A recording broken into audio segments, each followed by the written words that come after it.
میرے واجب الاحترام معزز حاضرین، آپ حضرات کے سامنے قرآن مجید فرقان حمید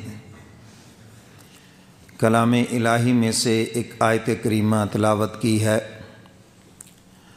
دعا فرمائیں کہ اللہ رب العزت مجھے شرح صدر کے ساتھ بیان کرنے کی اور ہم سب کو قرآن و سنت پہ عمل کی توفیق عطا فرمائے۔ آمین۔ آج کا یہ پروگرام چونکہ سخت سردی میں ہے اور وہ جیسے ہمارے تاجر حضرات کہتے ہیں نا جی ہمارے یہ مندے کے دن ہیں، تو سخت سردی میں تھوڑا سا فرق پڑتا ہے، لیکن الحمدللہ میری توقع سے پھر بھی زیادہ آ گئے۔ حضرت شاہ اسماعیل شہید رحمۃ اللہ علیہ دہلی کی جامع مسجد میں واعظ فرمایا، بیان فرمایا، 10,000 کا مجمع، 1.5-2 گھنٹے تقریر ہوئی۔ بیان کے بعد حضرت واپس تشریف لے جا رہے تو دیکھا کہ ایک دیہاتی کندھے کے اوپر اس نے کدال کئی رکھی ہوئی اور بھاگتا ہوا آیا، حضرت شاہ اسماعیل شہید رحمۃ اللہ علیہ سے ہی پوچھتا ہے کہ مولوی اسماعیل کا واعظ ہو گیا؟ فرمایا ہاں جی واعظ تو ہو گیا۔ کہنے لگا افسوس، پانی لگا رہا تھا، پانی بھی بیچ میں چھوڑا اور میں بھاگا کہ مولوی اسماعیل کی تقریر سنوں، اس کا واعظ سنوں، تو میں اس کا واعظ نہیں سن سکا۔ حضرت فرمانے لگے بھی اس میں گھبرانے کی کون سی بات ہے، میں ہی مولوی اسماعیل ہوں۔ اور اس کو سیڑھیوں میں بٹھا کر پوری 1.5 گھنٹے کی تقریر سنا دی۔ سبحان اللہ۔ سارا مجمع اکٹھا ہو گیا کہ حضرت یہاں واعظ فرما رہے ہیں، یہ کیا ہو گیا؟ پھر ساری تقریر سنا دی۔ اب کسی نے پوچھا کہ حضرت یہ کیا معاملہ ہے کہ اس کے لیے یہ خصوصی ساری تقریر اس کو سنائی؟ تو فرمانے لگے دیکھو بھی پہلے بھی ہم نے واعظ ایک کے لیے کیا اور اب بھی ہم نے واعظ ایک کے لیے کیا، اور وہ ہے اللہ رب العزت۔ سبحان اللہ، کیا بات ہے۔ جب اللہ کی رضا مقصود ہے تو پھر ایک بھی آ جائے بس ٹھیک ہے، کوئی سننے والا آ گیا۔ یہ تو ہمارے پیشہ ور خطیبوں اور نعت خوانوں کا ذوق ہوتا ہے نا جی، جب تک مجمع نہ ہو حضرت کی طبیعت نہیں چلتی ہے، اور مجمع کے اندر نعت خوان سے مائک پکڑنا بھی بڑا مشکل ہے، جان چھوڑنا سٹیج کی بڑا مشکل ہے۔ 2 منٹ کا کہہ کے پھر جناب شروع ہو جائیں گے۔ اور آج کل کے جو نعت خواں ہیں یہ تو خیر سے ویسے بھی کسی فتنے سے کم نہیں ہیں۔ ہمارے اکابر کا جو سلسلہ ہے یہ بالکل اس کے خلاف ہے۔ ایک آدھی نعت ہوتی تھی، وہ بھی مجمع کو تازہ دم کرنے کے لیے، جگانے کے لیے، بھئی یہ بند کرو، کس کا موبائل بول رہا ہے، بند کرو، آئے دیر سے اور اوپر سے موبائل بھی بول رہا ہے تمہارا۔ تو ایک آدھی نعت ہوتی تھی لوگوں کو تازہ دم کرنے کے لیے، ذوق دلانے کے لیے۔ اب تو تازہ دم کیا کرنا، اب تو نعت خوانی ہوتی ہے تھکانے کے لیے، پورے گھنٹے کی۔ تو نعت خواں کا کام ہے حل چلانا اور مقرر کا کام ہے بیج ڈالنا۔ اب بعض جگہوں پر تو نعت خوانی ہوتی ہے ساری رات حل چلاتے ہیں اور بیج ڈالتا ہی کوئی نہیں ہے۔ تو بہرحال مجمع مقصود نہیں ہونا چاہیے، اللہ کی رضا مقصود ہونی چاہیے۔ کبھی یہ دل میں نہ رکھیں حضرات علماء کرام، آپ سے یہی گزارش ہے، کبھی دل میں نہ رکھیں۔ کوئی ایک سننے آیا ہے تو اس کو بھی سنائیں۔ ہم نے بزرگوں کی خانقاہوں میں، حضرت شاہ کی مختر صاحب نور اللہ مرقدہ، ان کی خانقاہ میں میں 3 دن رہا۔ میں دیکھتا تھا کسی وقت حضرت واعظ فرماتے تھے، بیان فرماتے تھے، صرف 2-3 آدمی سامنے ہوتے تھے، تو میں بڑا حیران ہوتا کہ حضرت اتنے اچھے مقرر ہیں اور اتنی پیاری گفتگو کہ جی چاہتا ہے کہ آپ بیان کرتے رہیں، ہم سنتے رہیں، کتنا بڑا کراچی ہے۔ تو حضرت نے مسکرا کے فرمایا بھی ہم نے تو اپنی ڈیوٹی دینی ہے، جس کا جی چاہے سو آ جائے، نہیں تو نہ صحیح۔ جو آئے ہیں جو 1 آیا ہے، 2 آئے ہیں، 3 آئے ہیں، تو ہم نے ان کو تو اللہ اس کے رسول کی محبت کی بات سنانی ہے۔ تو میرے محترم سامعین، اللہ تعالیٰ کو پسند ہے وہ انسان جو دین کی بات سننے کے لیے آتا ہے۔ حضرت عبداللہ ابن ام مکتوم رضی اللہ تعالیٰ عنہ نبیین صحابی ہیں، مسئلہ پوچھنے کے لیے، دین کی بات سننے کے لیے حضور کی خدمت میں آئے، اور آپ علیہ الصلاۃ والسلام کی خدمت میں رؤسائے قریش، ابو جہل، دیگر جو بڑے بڑے رؤساء ہیں، قریش کے سردار ہیں، سب بیٹھے ہیں، حضور ان سے گفتگو فرما رہے ہیں۔ تو انہوں نے زور سے پکارنا شروع کیا، اللہ کے محبوب آپ کہاں ہیں؟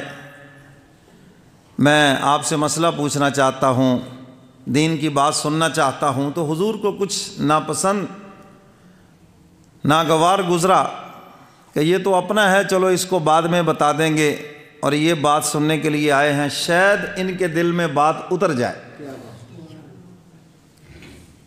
مگر حق تعالیٰ کی طرف سے وحی آئی، قرآن کریم کی آیات نازل ہوئیں، اور اسی نبینے کی شان میں نازل ہوئیں۔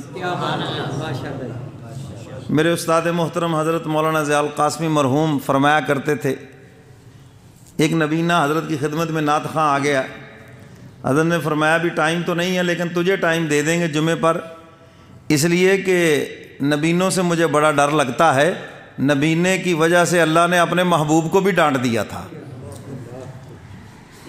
فرمایا عبس وتولی ان جاءہ الاعمی، حق تعالیٰ نے محبوبانہ انداز میں فرمایا یہاں کوئی ناراض ہوا ہے، یہاں کوئی ناراض ہوا ہے، یہاں کوئی کس بات پر؟ ان جاءہ الاعمی، اس بات پہ ناراض ہوا کہ اس کے پاس ایک نبینہ آ گیا ہے۔ حق تعالیٰ فرماتے ہیں میرے محبوب آپ اس بات پہ ناراض ہوئے کہ ایک نبینہ آپ کی خدمت میں آ گیا؟ میرے محبوب یہ جو نبینہ ہے نا، ہاں یہ جو آپ کے مجلس کے اندر آیا ہے یہ بڑی شان والا ہے، یہ تو نصیحت قبول کرنے کے لیے آیا ہے، اور آپ جن کو سنا رہے ہیں وہ نصیحت حاصل کرنا ہی نہیں چاہتے، آپ ان کے پیچھے پڑے ہوئے، آپ ان کو چھوڑیں، جو طلب لے کر آیا ہے آپ اس کی طرف توجہ فرمائیں، اگرچہ وہ آنکھوں سے نبینہ ہے مگر دل کا بینا ہے۔ سبحان اللہ۔ اور میں حضرت عبداللہ ابن ام مکتوم رضی اللہ تعالیٰ عنہ کے حالات پڑھ رہا تھا، میں بڑا حیران ہوا کہ جنگ قادسیہ انہوں نے جیتی ہے۔ قادسیہ کی جنگ 7.5 لاکھ کافر تھے اور مسلمان اس کے مقابلے میں 35,000 تھے۔ اگر کہا جائے تو سپہ سالار ان کے کون ہے؟ عبداللہ ابن ام مکتوم۔ کیسے؟ یہ ساتھیوں سے پوچھتے ہیں کہ ہمارے اور کافروں کے درمیان کتنا فاصلہ ہے، کیونکہ جنگ ابھی شروع نہیں ہوئی۔ جنگ کا اس وقت طریقہ یہ ہوتا تھا، پہلے دونوں طرف سے بہادر آتے تھے اور پکارتے تھے، للکارتے تھے، حل من مبارزن ہے میرا کو مد مقابل، جو کوئی پہلوان ہے وہ آگے آئے، اور جو بڑا جنگجو ہوتا وہ پہلے آگے آتا، اس کا مقابلہ ہوتا، پھر اس کے بعد جا کر گھمسان کی جنگ شروع ہوتی۔ تو ابھی دونوں طرف سے لشکر تیار ہو رہے تھے، تو یہ پوچھتے ہیں ہمارے اور کافروں کے لشکر کے درمیان میں کتنا فاصلہ ہے؟ فرض کریں وہ کہیں جی 2 ایکڑ ہے، 4 ایکڑ اتنا فاصلہ ہے، ان کا لشکر سامنے ہے، ادھر ہمارا لشکر ہے۔ پھر ساتھیوں سے پوچھتے ہیں کہ بیچ میں کوئی گڑھا تو نہیں ہے؟ انہوں نے کہا جی کوئی گڑھا نہیں، بالکل ہموار زمین ہے۔ کوئی اونچی جگہ ہو، ٹھوکر لگے اور میں گر جاؤں، ایسا تو نہیں ہے؟ انہوں نے کہا نہیں ایسا بھی نہیں، بالکل صاف سیدھا آپ وہاں تک چلے جائیں گے۔ ان کا اچھا، جن کو حضور علیہ الصلاۃ والسلام نے جھنڈا دیا تھا نا جی، ان سے درخواست کرنے لگے ذرا جھنڈا مجھے دو، میں بھی تو دیکھوں جھنڈا کیسے ہوتا ہے۔ ہمارے یہاں بھی جلوسوں میں نا بچے بڑے شوق سے پکڑتے جی میں نے جھنڈا پکڑنا ہے، تو کہنے لگے جی مجھے بھی جھنڈا ذرا دو تو صحیح، دیکھوں تو صحیح کہ کیسا ہے، پکڑ کے تو دیکھوں۔ ان کا پکڑ لو، نبینہ آدمی ہے، کیا کرے گا، تھوڑی دیر ٹٹولے گا، دیکھے گا، واپس دے دے گا۔ اب اللہ تعالیٰ نے جب کسی سے کام لینا ہو، خدا کے ہاں قابلیت نہیں ہے، یاد رکھنا قبولیت ہے، جس کو قبول فرما لے۔ اب جس کے ہاتھ میں فتح ہونی تھی جھنڈا خود ہی اس کے ہاتھ میں آ گیا۔ غزوہ خیبر کے موقع پر فتح نہیں ہو رہی، حضور علیہ الصلاۃ والسلام نے رات کو ارشاد فرمایا کہ صبح جھنڈا اس کے ہاتھ میں دوں گا جس کے ہاتھ پہ خیبر کا قلعہ فتح ہو جائے گا۔ اب صبح ہوئی تو فرمایا کہ علی کو بلاؤ، سیدنا علی مرتضیٰ رضی اللہ تعالیٰ عنہ۔ عرض کیا ان کی آنکھوں میں تو بڑی تکلیف ہے، پانی بہہ رہا ہے، فرمایا بلاؤ ان کو، اللہ نے مجھے بتا دیا کہ خیبر کا قلعہ علی کے ہاتھ میں فتح ہونا ہے۔ وہ آئے تو حضور علیہ الصلاۃ والسلام نے اپنا لعاب دہن حضرت علی کی آنکھوں کے اوپر لگایا، عرض کرتے ہیں اللہ کے محبوب ایسے لگتا ہے جیسے میرے آنکھوں میں کبھی تکلیف ہی نہیں ہوئی۔ جھنڈا پکڑا تو اللہ نے فتح عطا فرما دی۔ اب یہ اللہ کی مرضی ہے، جس سے جو کام لے لے۔ تو میں نے عرض کیا نا کہ اللہ کے ہاں قابلیت نہیں ہے، قبولیت ہے، قبولیت۔ اور میرے مرشد فرمایا کرتے تھے اپنے آپ کو خدا کے دربار میں قبول کرانے کی فکر کرو۔ قابلیت کوئی معیار نہیں ہے۔ بڑی بڑی قابلیتوں والے دھتکار دیے گئے، اور کچھ نہیں، شیطان کو دیکھ لو، تھوڑی قابلیت ہے؟ اس سے زیادہ بھی کوئی قابل ادھر ہے؟ ڈاکٹر کو ڈاکٹر کے روپ میں گمراہ کرتا ہے، پروفیسر کو پروفیسر کے روپ میں گمراہ کرتا ہے، مولوی کو مولوی کے روپ میں گمراہ کرتا ہے۔ ایسا بروپیہ ہے، ہر روپ دھار لیتا ہے، پڑھے لکھے کو پڑھے لکھے کے روپ میں، جاہل کو جاہل کے روپ میں۔ تو اس قابلیت کو کیا کرنا؟ تو میں یہ عرض کر رہا تھا، حضرت عبداللہ ابن ام مکتوم رضی اللہ تعالیٰ عنہ نے جھنڈا پکڑا، دیکھا اس کو ہاتھ لگا کر، اور جھنڈا پکڑتے ہی دشمنوں کی طرف دوڑ لگا دی، دوڑ پڑے جھنڈا لے کر۔ اب صحابہ کرام نے پیچھے سے دیکھا کہ حضرت عبداللہ ابن ام مکتوم رضی اللہ تعالیٰ عنہ نبینے صحابی ہیں، اور دشمنوں کی طرف دوڑ لگا دی، شاید ان کو تو نظر نہیں آتا، یہ غلط فہمی میں اس طرف دوڑ گئے ہیں۔ تو صحابہ ان کو پکڑنے کے لیے پیچھے سے دوڑے کہ ان کو پکڑیں، ان کو بچائیں، وہ ان کو قتل کر دیں گے۔ دشمنوں نے یہ سمجھا کہ مسلمانوں نے ہم پہ حملہ کر دیا ہے، اور انہوں نے جناب میدان جنگ چھوڑا اور دشمن آگے بھاگ پڑے، صحابہ پیچھے بھاگ پڑے۔ اللہ نے اسی پر ہی فتح عطا فرما دی، اور صحابہ کے ہاتھ بڑا وسیع مال غنیمت ہاتھ لگا،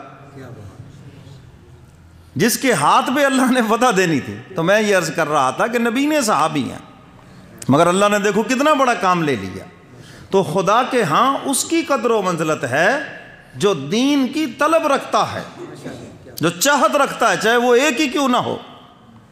تو میں اکثر کہا کرتا ہوں، ہمارے ہاں یہ جو اصلاحی پروگرام ہے، ہمارا نہ کوئی سیاسی ایجنڈا ہے، نہ ہمارا کوئی روایتی جلسہ ہے کہ رات کے 2 بجے تک ستانا، بس عشاء کے بعد 1-2 نعتیں ہو گئیں، تلاوت ہوگی، اور اس کے بعد بیان ہو گیا، دعا ہو گئی، اللہ اللہ خیر صلی اللہ۔ تو اس لیے آپ سے یہی گزارش ہے کہ عشاء کی نماز کوشش کریں یہاں پڑھیں، نہیں تو آپ سمجھیں کہ عشاء کے بعد 15-20 منٹ کے بعد بیان بس شروع ہو جائے گا۔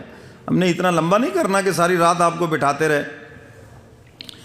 یہ جو آیت کریمہ آپ حضرات کے سامنے تلاوت کی ہے، اس آیت مبارکہ میں حق تعالیٰ نے اہل جہنم کا حال بیان فرمایا ہے۔ فرمایا جہنم کے اندر لوگ گروہوں کی شکل میں جائیں گے، جماعتوں کی شکل میں جائیں گے، اللہ ہم سب کو محفوظ فرمائے۔